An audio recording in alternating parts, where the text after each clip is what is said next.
कई लोग कहते हैं महाराज हम पूजन बहुत करते हैं, हम पाठ करते हैं, हम अर्चना करते हैं, हम व्रत रखते हैं, हम उपासना करते हैं, हम दान करते हैं, हम पुण्य करते हैं, हम सत्कर्म करते हैं, उसके बाद भी दुख क्यों है?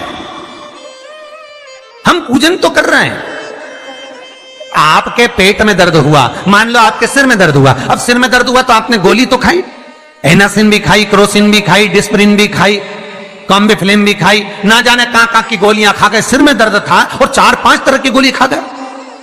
तुमने जब तो गोली खा ली और गोली खाने के बाद तुम्हें थोड़ा सा असर भी हो गया, पर इतनी गोलियां जो खाई है तो बाद में रिएक्शन तो करेगी, कुछ तकलीफ तो देगी, कुछ गर्मी तो करेगी, बीपी शुगर ऊंचा नीचा कर सकती है, आपने पाई।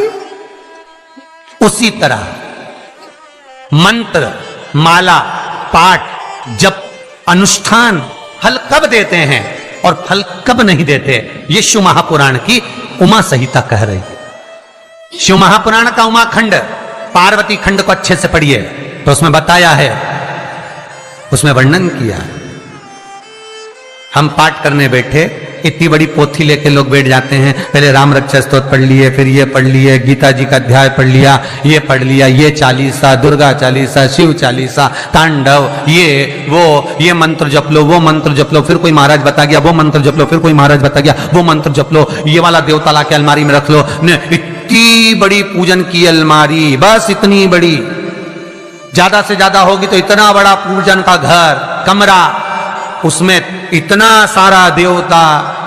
रामेश्वर गई तो उनको ले आई, जगन्नाथ जी गई तो उनको ले आई, द्वारका गई तो उनको ले आई, वृंदावन गई तो उनको ले आई, महाकालेश्वर गई तो उनको ले आई, सारा देवी देवता वहीं बैठा, पितृदेव, ये देव, कुल देवी, शंख देव, घंटी देव, दिया देव, सब उसी में, गणेश जी, शंकर जी, हनुमान जी, राम जी, सब भरा पड़ा। और पूजन करने सुबह से आई, सुबह से इतनी सी शक्कर लाई कटोरी में, इतनी सी शक्कर कटोरी में, भगवान को नहला धुला के कटोरी धर दी। इतनी बड़ी अलमारी में सारा देवता ऐसा कसा कसाया बैठा है, सारा देवता। और तीर्थ करने फिर गई तो गणेश जी शंकर भगवान से बोले, पिताजी फिर जा रही है। शंकर भगवान बोले, बेटा खसक के बैठो, फिर पकड़ के लाएगी किसी को, खसक के बैठ, फिर लाएगी किसी, फिर ले आई, फिर रख दिया। पूजन करने आई, कलश रख दिया, मंदिर में ढुल गया, भगवान पूरा गीला हो गया। गणेश जी शंकर जी से बोले, पिताजी पूरा गीला करके चली गई। शंकर भगवान बोले, बेटा तो कल ही आएगी, दिया लगा के गई, अब तो गीले में बैठो, अब नहीं आने वाली, कल। बहुत ध्यान देना साहब, इस कथा को आपके ऊपर लेकर समझाया जा रहा है, क्योंकि शिव महापुराण की कथा कहती है कि आप जो मंत्र जप रहे हो, आप जो माला जप रहे हो, आप जो साधना कर रहे हो, आप जो पाठ कर रहे हो, वो आप पर असर कर रहा है कि नहीं कर रहा, वो आपको समझना है। राम रक्षा स्तोत्र का पाठ करो तो पहले हनुमान चालीसा पढ़ो, फिर राम रक्षा स्तोत्र करो। शिव चालीसा, दुर्गा चालीसा, गणेश चालीसा, हनुमान चालीसा, गायत्री चालीसा, इन 4-5 चालीसा को एक साथ कभी नहीं पढ़ना। एक चालीसा यदि आपने पढ़ ली है शुरू में, तो पाठ पूरा होने के बाद जब उठने की तैयारी हो तब दूसरी चालीसा पढ़ दो, बाकी की चालीसा भले आप बाद में पढ़ दो, पर एक साथ 4 चालीसा का पाठ नहीं होना चाहिए। महाराज पाठ करने बैठे हो, किसी एक मंत्र की माला जप रहे हो, ओम नमः भगवते वासुदेवाय जपा, या शंकर जी का मंत्र जपा, या गुरु का मंत्र जपा, या ये मंत्र जपा, या वो मंत्र जपा, उस मंत्र को जपने में बीच में कुछ गैप होना चाहिए। एक साथ रट्टा मार पे ओम नमः भगवते, ओम नमः भगवते, श्रीमन्नारायण श्रीमन्नारायण, ओम नमः शिवाय, ओम नमः शिवाय, फिर ये जप लो, वो जप लो, और पूरा पाठ सपाट सब खलास, वो श्रेष्ठ नहीं।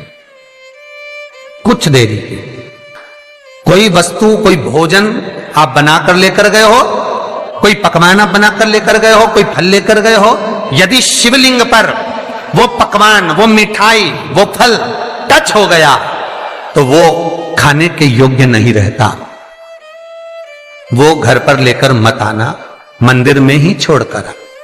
यदि भोजन, पकवान, मिठाई, शिवलिंग यहां पर है और भोजन का भोग तुमने इतनी दूर से लगाया है, फल इतनी दूर रखा है, वो शिवलिंग पर टच नहीं करा गया है, तो उस प्रसाद को, उस फल को आप पा सकते हो, उसको खा सकते हो।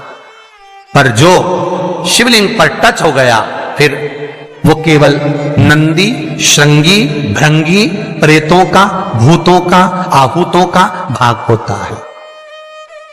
प्रेत भूत आहूतों का भाग, वो फिर खाने योग्य नहीं है। हां, यदि नर्मदेश्वर महादेव हैं, नर्मदा जी के जल से कोई शिवलिंग प्रकट हुआ है, नर्मदा जी के जल से, कोई कंकर से, नर्मदा के जल से अगर कोई शिवलिंग प्रकट हुआ है, उस शिवलिंग की स्थापना कहीं पर है या आपके घर में है, तो उसको कुछ भी टच हो जाए वो पा सकते हो, पर बाकी के शिवलिंग को स्पर्श किया हुआ नहीं पा सकते। केवल एक नर्मदेश्वर महादेव नर्मदा के जल से प्रकट हुए। कई लोग पूछते हैं ये सांप है कौन, ये सर्प है कौन, तो उसको बताओ, ये भगवान शंकर के गले में जो एक सांप पड़ा हुआ है, ये भगवान विष्णु हैं। और शंकर भगवान के सिर पर जो जटा में सांप दिखता है, वो हाथ में सांप बंधे रहते हैं, वो दो हाथों में, कमर पर, सिर पर, केशों पर जो सांप 5 नजर आते हैं, वो तो बताओ, ये शंकर भगवान की 5 लड़कियां हैं, जया, विषहरा, शामली बारी, दो तली और देव।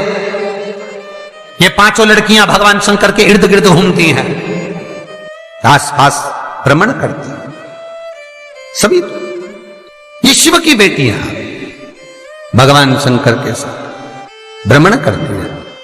5 जया, विषहरा, शामली बारी, दो तली और देव, ये जो 5 पुत्रियां थी शंकर भगवान की, ये वासुकी को दी गई थी महाराज, क्योंकि ये सर्प की योनि में थी, इसलिए ये वासुकी नाग को प्रदान करी गई थी। वासुकी नाग कौन सा? जिसने मंथन कराया। वासुकी नाग कौन सा? जिसके फण पर पूर्ण पृथ्वी विराजमान है। वासुकी नाग कौन सा?